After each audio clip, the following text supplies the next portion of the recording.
పెంచిందా? ఏం చేసింది మీరు? 2 నెలల్లో ఏం చేయలేదు కాబట్టి ఉద్యోగులందరూ అసంతృప్తిగా ఉన్నారు. ఆ అసంతృప్తిని అణగదొక్కడానికి ఇలాంటి చర్యలు చేస్తున్నారు తప్ప ఉద్యోగులకు చేసిన మేలేంటి? అది ప్రశ్నించితే అది తప్ప? అంటే మీకు గవర్నమెంట్కి వ్యతిరేకంగా ఎవరు మాట్లాడకూడదా? గత ప్రభుత్వం మంచి చేసిందంటే అది తప్ప? నేను ఇప్పుడు చెప్తున్నా, ఈ ప్రభుత్వం కంటే గత ప్రభుత్వం 100 రెట్లు మేలు. గత ప్రభుత్వం చేసింది నేను ఛాలెంజ్ చేసి చెప్తున్నా. ఇది కాదని చెప్పి ఏ ఉద్యోగ సంఘ నాయకుడైనా ఎవరైనా వచ్చి మాట్లాడమనండి. గత ప్రభుత్వం 2019 ఎన్నికల్లో ఇచ్చిన మేనిఫెస్టో ఇచ్చిన ఉద్యోగులకు ఇచ్చిన హామీలన్నీ కేవలం 1 సంవత్సర కాలంలో 80% హామీలు అమలు చేసింది. ఆర్టీసీ ఉద్యోగులను ప్రభుత్వంలో విలీనం చేసింది. 3600 కోట్లు ఖర్చు అయిన ప్రభుత్వంలో విలీనం చేసింది. ఆశా వర్కర్లకు జీతాలు పెంచింది. అధికారంలోకి వచ్చిన ఫస్ట్ క్యాబినెట్లోనే 27% ఐఆర్ అప్రూవ్ చేసి 2019 జూలై 1 నుంచి ఉద్యోగులకు ఐఆర్ ఇచ్చింది. 2,36,000 ఉద్యోగాలు ఇచ్చి గ్రామ వార్డు సచివాలయ వ్యవస్థను తీసుకొచ్చింది. కరోనా వంటి ఇబ్బందికర పరిస్థితులు, కరోనా సంక్షోభం వచ్చి ప్రభుత్వం ఆర్థికంగా ఇబ్బంది పడినా కూడా 23% ఫిట్మెంట్ ఇచ్చి ఐఆర్ ఇంప్లిమెంట్ చేసింది. అప్పుడు ఏం చెప్పిండ్రు? ఇదే ముఖ్యమంత్రి గారు, ఇదే ఆర్థిక మంత్రులు వీళ్ళంతా ఏం మాట్లాడారు? ఈ పచ్చకామెలు జర్నలిస్టులు అందరూ ఏం మాట్లాడారు? రివర్స్ పీఆర్సీ ఇచ్చిండు, ఇది రివర్స్ ప్రభుత్వం, రివర్స్ పీఆర్సీ ఇచ్చి ఉద్యోగులకు అన్యాయం చేసిందని అన్నారు. నేను ఒకటి అడుగుతున్నా ఉద్యోగులందరినీ, ఇప్పుడు ఈ సందర్భంగా ఉద్యోగులందరూ మీ మనస్సాక్షిని ఆలోచించండి. కరోనా సంక్షోభంలో ఈ ప్రభుత్వం, ఈ ముఖ్యమంత్రి గారు, ఈ ప్రభుత్వం ఉంటే అసలు పీఆర్సీ ఇచ్చిండే వాళ్ళ? గత ప్రభుత్వం, గత ముఖ్యమంత్రి గారు 23% ఫిట్మెంట్ పీఆర్సీ ఇచ్చింది. అదే ఈ ప్రభుత్వం ఉంటే పీఆర్సీ ఇచ్చిండే వాళ్ళ? మనకు పీఆర్సీ ఇవ్వకపోగా మన జేబులో నుంచి, కరోనా ఇబ్బంది ఉందని మన జేబులో నుంచి 1 రోజు 2 రోజులు శాలరీస్ గతంలో చూసినా మనం, రాజధాని హుండీ పెట్టి మన ఎంప్లాయీస్ శాలరీ 1 రోజు 2 రోజులు వసూలు చేసిండు. హుద్దూదు వచ్చినప్పుడు 1 రోజు జీతం వసూలు చేసిండు. అట్లా కరోనా టైంలో కూడా కరోనా హుండీ అని ఒకటి పెట్టి మన జీతం లాగేవాళ్ళు తప్ప కరోనా టైంలో మనకు పీఆర్సీ ఇచ్చిండేవాడా ఈ ముఖ్యమంత్రి ఉంటే? అప్పుడు మీడియా వాళ్ళు కూడా ఏం మాట్లాడేవాళ్ళు? రాష్ట్రం అంతా ఇబ్బంది పోతుంటే వీళ్ళకి పీఆర్సీలు కావాలా, ఐఆర్లు కావాలా ఈ టైంలోని ఈ పచ్చ జర్నలిస్టులు, పచ్చ మీడియా వాళ్ళు కూడా మన మీద, ఉద్యోగుల మీద ఎదురుదాడి చేసేవాళ్ళు. మనం ఒకవేళ ఐఆర్ కానీ పీఆర్సీ అలాంటివి ఏమైనా అడిగింటే, ఈ ప్రభుత్వం ఆ టైంలో ఉండి మనం అలాంటివి అడిగింటే, మనం అడగకుండా మన మీద ఎదురుదాడి చేసి మన నోరు నొక్కేవాళ్ళు. అది వాస్తవం కాదా? అంత అన్యాయంగా ఈ ప్రభుత్వం చేసేది అప్పుడు. అలాంటిది అప్పుడు ఆ ముఖ్యమంత్రి గారు కాబట్టి ఆయన ఇచ్చిన మాట ప్రకారం ఐఆర్ ఇచ్చిండు. ఇచ్చిన మాట 23% ఫిట్మెంట్తో పీఆర్సీ అమలు చేసిండు. అది చేసిన ఆ గవర్నమెంట్ ఇంకా చాలా చేసిండు. వేలాది టీచర్లకు ప్రమోషన్లు ఇచ్చిండ్రు. ఒక్కొక్క కొత్త పోస్టు ఎంఈఓలో గొడవలు ఉంటే ప్రమోషన్లు ఆగిపోతే మండలానికి ఒక ఎంఈఓ కొత్త పోస్ట్ క్రియేట్ చేసి ఎంఈఓ ప్రమోషన్లు ఇచ్చిండ్రు. అలాగే ఎంపీడీఓలకు 25 నుంచి ప్రమోషన్ లేకుంటే వాళ్ళకి కొత్త పోస్ట్ క్రియేట్ చేసి ప్రమోషన్లు ఇచ్చిండ్రు. సర్వే ఎంప్లాయీస్కు 20,000 నుంచి ప్రమోషన్లు రావడం లేదని వాళ్ళకు పోస్ట్ క్రియేట్ చేసి ప్రమోషన్లు ఇచ్చిండ్రు. ఇలా ఎన్నో చాలా చేసిండ్రు. మహిళలకు చైల్డ్ కేర్ లీవ్ 2 నెలల నుంచి 6 నెలలకు పెంచిండ్రు. మహిళలు ఇబ్బంది పడతారు, వాళ్ళకి స్పెషల్ ఆరోగ్య సమస్యలు ఉంటాయని చెప్పి సంవత్సరానికి ఒక 5 స్పెషల్ క్యాజువల్ లీవ్స్ ఇచ్చిండ్రు. డిపార్ట్మెంట్ ఎగ్జామ్స్లో కూడా గత ప్రభుత్వం, అంటే ఇప్పుడున్న ప్రభుత్వం 2014-19 మధ్య ఉద్యోగులను ఇబ్బంది పెట్టాలని, ఉద్యోగులు డిపార్ట్మెంట్ పరీక్షలు పాస్ కాకూడదు, వాళ్ళని పాస్ తగ్గించాలి, వాళ్ళకి ప్రమోషన్లు ఇంక్రిమెంట్ రాకుండా అడ్డుకోవాలని చెప్పి డిపార్ట్మెంట్ పరీక్షల్లో కూడా నెగిటివ్ మార్క్ సిస్టమ్ తీసుకొచ్చే దాన్ని గత ప్రభుత్వం, గత ముఖ్యమంత్రి గారు తీసేసిండ్రు. ఇలా ఉద్యోగులకు మేలు చేసే పనులు ఎన్నో చేసిండ్రు. మీరేం చేసిండ్రు చెప్పండి? ఈ 2 నెలల్లో మీరు ఉద్యోగులకు ఇది చేసినామని చెప్పండి. మీరు ఏం చేయకుండా గత ప్రభుత్వం చేసింది మంచి అంటే నేను నా మీద పార్టీ ముద్రేసి పార్టీ వాడని చెప్పి ప్రచారం చేసి ఇలాంటి నిర్ణయం తీసుకుంటారా? అంటే ఉద్యోగులు ఎవరు ప్రశ్నించకూడదు మిమ్మల్ని అని చెప్పి మీరు ఇష్టం వచ్చినట్టు చేస్తారా?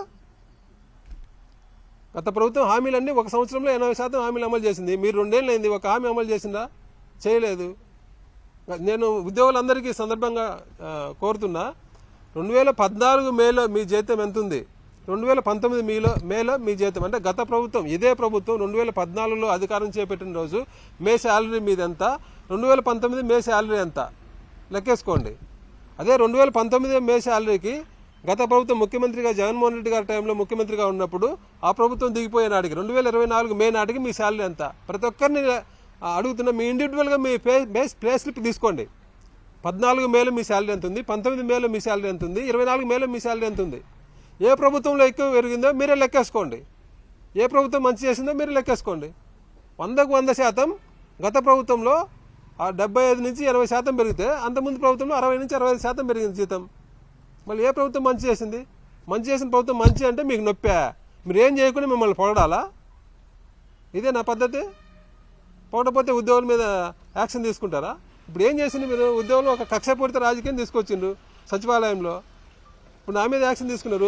మీ టైంలో మీరు చెప్పారు కదా, నల్ల చొక్కాలు వేసుకొని మీ పక్కన కూర్చొని బీజేపీని ఓడించండి, బీజేపీ నుంచి రాష్ట్రం నుంచి తరిమి కొట్టండి అని చెప్పిండ్రు. వీళ్ళందరి మీద కంప్లైంట్ ఇచ్చే రేపు ప్రభుత్వం వచ్చినాక వాళ్ళందరూ ఉద్యోగాలు పోవా? ఇప్పుడు వాట్సాప్లో టీడీపీకి అనుకూలంగా వాట్సాప్లో పెట్టిన వాళ్ళు, గత ముఖ్యమంత్రి గారు జగన్మోహన్ రెడ్డి గారిని తిరుతూ వాట్సాప్లో పెట్టిన ఎంప్లాయీస్ చాలా మంది, నా దగ్గర 100 మంది లిస్ట్ ఉంది. 100 మంది లిస్ట్ ఉంది. ఏది టీడీపీకి అనుకూలంగా వాట్సాప్లో ప్రచారం చేసిన వాళ్ళు, గత ముఖ్యమంత్రి గారిని తిరుతూ వాట్సాప్లో ప్రచారం చేసిన వాళ్ళ లిస్ట్ 100 మంది ఉంది. ఆ 100 మంది ఉద్యోగాలు పోగొట్టుకోవాలా రేపు ప్రభుత్వం మారితే? అదేనా మీరు చెప్పేది? అంతే కదా, ఇందరితో ఆగిపోతుందా ఇది? ఒక చెడు సాంప్రదాయాన్ని మీరు తీసుకొచ్చే ఆ చెడు సాంప్రదాయం కొనసాగిస్తే ఏమవుతుంది? ఉద్యోగుల మధ్య విభేదాలు సృష్టించి ఉద్యోగులను ఇబ్బంది పెట్టడం తప్ప, ఉద్యోగులు ఎవరు భవిష్యత్తులో ప్రభుత్వానికి వ్యతిరేకంగా ఎవరు ఉద్యోగులు మాట్లాడకుండా చేయడం కోసం తప్ప ఉద్యోగులకు మేలు చేసే చర్య అవుతుందా ఇది?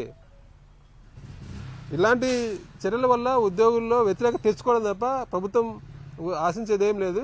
నాకు వచ్చిన నష్టం ఏం లేదు. నేను ఇలాంటి వాటికి భయపడను. ఖచ్చితంగా ఫైట్ చేస్తా. న్యాయం జరుగుతుంది. కోర్టుకు వెళ్తా, కోర్టులో న్యాయం జరుగుతుంది.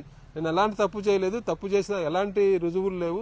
రుజువులుండే చాలా 100 కేసులు చెప్పిన. రుజువులుండే వాళ్ళ మీద గత ప్రభుత్వాలు ఇది ఇలాంటి పట్టించుకోకూడదని చెప్పి వదిలేసింది. అలాంటిది ఏం రుజువు లేకుండా ఒక కక్షపూరితంగా నా మీద ముఖ్యమంత్రి గారికి, అంటే నా కొన్ని మీడియా ఛానళ్ళు నన్ను ఎందుకు ఒక శత్రువులాగా, ఈ ముఖ్యమంత్రి గారు కూడా ఎందుకు అంటే 2017 ఎలక్షన్లో కూడా నేను పోటీ చేస్తే నన్ను ఓడించడానికి నన్ను ఇంటికి పిలిచి బెదిరించిండు, నువ్వు పోటీ చేయొద్దని చెప్పి.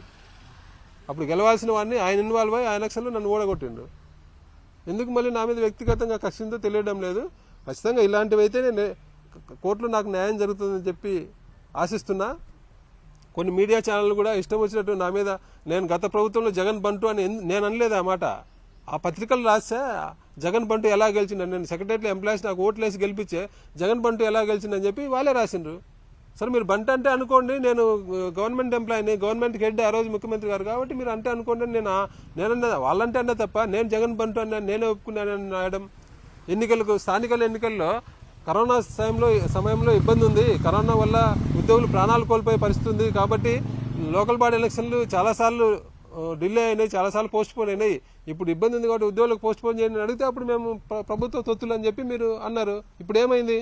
ఇప్పుడు లోకల్ బాడీకి టైం అయిపోలేదా? ఎలక్షన్ పెట్టిందా? ఇప్పుడు కరోనా ఇబ్బంది ఉందా? ఇప్పుడు ఎంప్లాయీస్ రెడీగా ఉన్నారు ఎలక్షన్లు పాల్గొనడానికి. మళ్ళీ ఎందుకు ఎలక్షన్ పెట్టడంలా? ఇప్పుడేం కొంప మునగలేదా? అప్పుడు ఆ రోజు ఇబ్బంది ఉంది, ఎంప్లాయీస్ అది కరోనా వంటి ఇబ్బందిలో ఉద్యోగులు ప్రాణాలు పోతున్నాయి, పబ్లిక్ కూడా ఇబ్బంది, పబ్లిక్ కూడా ప్రాణాలు కోల్పోతారు ఎలక్షన్ జరుగుతాయి ఆ టైంలో అని చెప్పి పోస్ట్పోన్ చేయండి అంటే యాగి చేసి మమ్మల్ని మీద పార్టీ ముద్ర వేసిండ్రు. ఇప్పుడు ఏం లేదు, ఎందుకు పెట్టాము మళ్ళీ లోకల్ బాడీ ఎలక్షన్లు? మీకు నచ్చితే మీ ఇష్టం వచ్చిన ఏమైనా చేయొచ్చు, మాకు ఇబ్బంది అవుతుంది, మా ప్రాణాలు పోతాయంటే మీరు మా మీద ముద్రేసి మమ్మల్ని పార్టీ ముద్రేసి మమ్మల్ని బదనాం చేస్తారా? ఇలాంటివన్నీ ఎక్కువ రోజులు నడవవు. ఖచ్చితంగా కోర్టుకు వెళ్తాం, కోర్టులో నాకు న్యాయం జరుగుతుందని ఆశిస్తున్నా. ఇప్పుడైనా ప్రభుత్వం ఇది చేసిన తప్పును తెలుసుకొని ఇది వెనక్కి తీసుకోవాలి. నేను సిఎస్ గారికి కూడా ఒక రిప్రజెంటేషన్ ఇచ్చా, దీని మీద పునరాలోచన చేయాలని చెప్పి.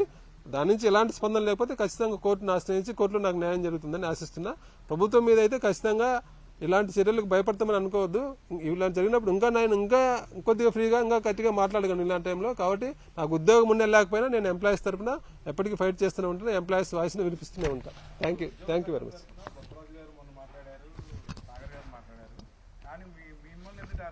అదే చెప్తున్నాను, అందరూ ఇప్పుడు ఉద్యోగులందరిలో ప్రభుత్వం 2 ఏళ్లుగా ఉద్యోగులను మోసం చేసింది, ఏం చేయలేదనే ఆలోచన ఉంది, అందరికీ ఆవేదన ఉంది, అసంతృప్తి ఉంది. అందరూ ఎవరు పిలిపించినా రోడ్డు మీద రావడానికి సిద్ధంగా ఉన్నారు. ఉద్యోగుల ఆవేదన గుర్తించి ఉద్యోగ సంఘాల నాయకులు కూడా చాలా రోజులు ఓపిక పట్టిండ్రు. ప్రభుత్వం ఏదో చేస్తుంది, కొత్త ప్రభుత్వం వస్తాను కొద్ది టైం ఇవ్వాలని ఉద్యోగ సంఘాల నాయకులు అందరూ ఓపిక పట్టిండ్రు. అయినా ప్రభుత్వం పట్టించుకోవడం లేదు. అసలు చెప్పుకోవడానికి ఉద్యోగ సంఘాల నాయకులు చెప్పుకోవడానికి ఒక మనిషే లేడు. గత ప్రభుత్వంలో ఒక కమిటీ ఉండింది, క్యాబినెట్ సబ్ కమిటీ ఉండింది, అడ్వైజర్ గారు సజ్జల రామకృష్ణ సార్ ఉన్నారు. ఏదైనా సమస్య ఉంటే ఆయన చెప్పేవాళ్ళం, ఆయన ద్వారా ముఖ్యమంత్రి గారికి వెళ్ళి కొన్ని సమస్యలు పరిష్కారం అయ్యేటి. ఇప్పుడు చెప్పుకోవడానికి ఎవరు లేరు, ప్రభుత్వం పట్టించుకోవడం లేదు, ఉద్యోగుల అసంతృప్తి ఉంది. అలాంటప్పుడు ఉద్యోగ సంఘాల నాయకులు ఏం చేస్తారు? రోడ్డు మీదకి రాక తప్పని పరిస్థితి. అందుకోసం అందరు రోడ్డు మీదకి రావాలని, అది అంటే ఎవరు మాట్లాడుకోలే, యాదృచ్ఛికంగా జరిగింది. మొన్న ఆదివారం రోజు నేను మాట్లాడా, సూర్యనారాయణ గారు మాట్లాడారు, విద్యాసాగర్ గారు మాట్లాడారు, బొప్పరాజు గారు అందరూ మాట్లాడారు. ప్రభుత్వం పట్టించుకోవడం లేదు, రోడ్డు మీదకి ధర్నా చేయాలని చెప్పి మాట్లాడారు. దాంతో ప్రభుత్వం ఏదో ఉద్యోగులందరూ